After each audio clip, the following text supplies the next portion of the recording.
Canadian wildfires ravage area, the size of Belgium, blanket US in hazardous. Smoke August 5th. 2025.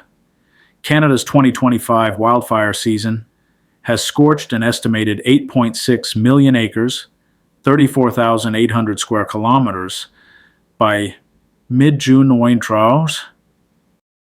You are noticing as we look over the Ben Franklin Bridge, a little bit of a haze in the atmosphere. There is some smoke in the atmosphere today because of the Canadian wildfires. As we look at Future Tracker and kind of plan out this smoke for tomorrow. Mid-June, an area larger than Belgium and approaching the size of the Netherlands, as relentless fires fueled by climate-driven heat and drought continue to rage across the country.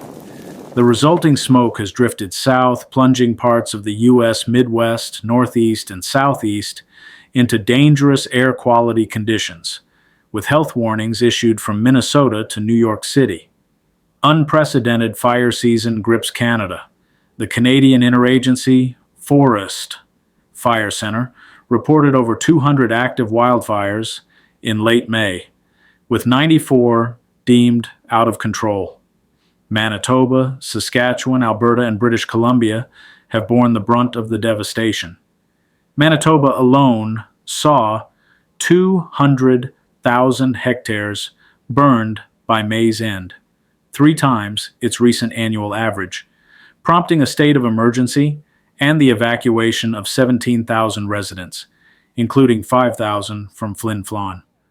Saskatchewan evacuated over 8,000 people, with Premier Scott Moe declaring a state of emergency on May 29th. In Alberta and British Columbia, intense fires spawned pyrocumulus clouds, sending smoke high into the atmosphere and across borders. This is the new norm, warned forest ecologist Lori Daniels, citing climate change as a key driver of the fire's unprecedented scale and intensity. By early June, the fires had emitted 56 megatonnes of carbon, second only to the record-breaking 2023 season, which burned 43 million acres. The 2025 season, already exceeding the 25-year average of 7.3 million acres, is on track to be one of Canada's worst. U.S. chokes on Canadian wildfire smoke.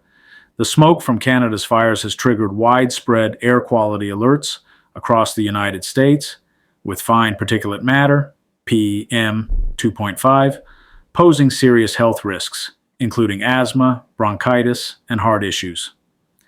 The U.S. Environmental Protection Agency, EPA, and National Weather Service reported Air Quality Index AQI levels ranging from moderate to very unhealthy in affected regions.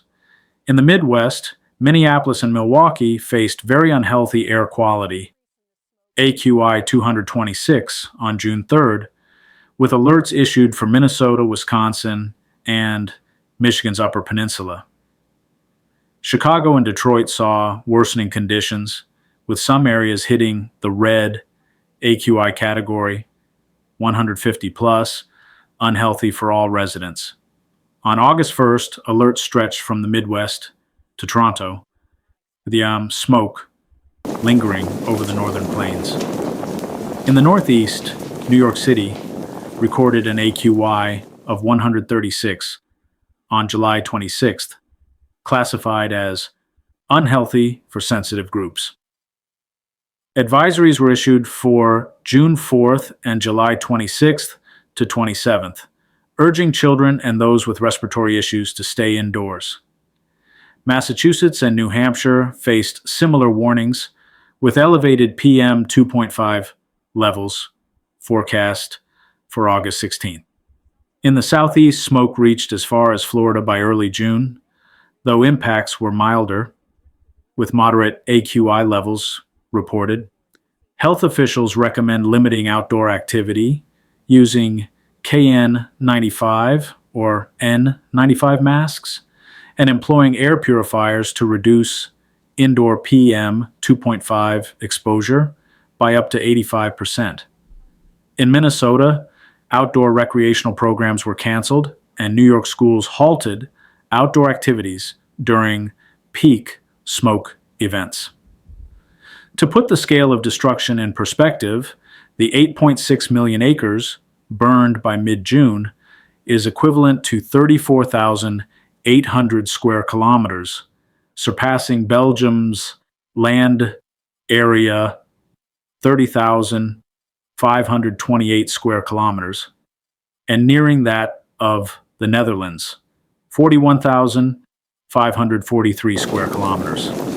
It's 1.7 times larger than Slovenia, 20,273 square kilometers, and 2.5 times the size of Montenegro, 13,812 square kilometers. The Shoe Fire in Saskatchewan alone, at 554,667 hectares, 5,546 square kilometers, covers 1/5 of Belgium's area. These figures, drawn from mid-June data, likely underestimate the total devastation as fires continue into July and August. Climate crisis and cross-border tensions. Experts attribute the fire's ferocity to climate change, which has turned Canada's boreal forests into tinderboxes. We're seeing larger, more intense fires due to hotter, drier conditions, said wildfire expert Robert Gray. The U.S. has sent 150 firefighters and an air tanker to Alberta, but tensions have flared, with some U.S. lawmakers criticizing Canada's forest management. Canadian officials, including Manitoba's premier, counter that climate change is the primary culprit. As the fire season continues, residents across North America are urged to monitor air quality via airnow.gov and take precautions. The scale of the 2025 wildfires, already rivaling entire European nations, serves as a grim reminder of the escalating climate crisis. Sources: The New York Times, The Guardian, CBS News, NOAA, NPR, USA. Today, Newsweek, EPA, PBS News.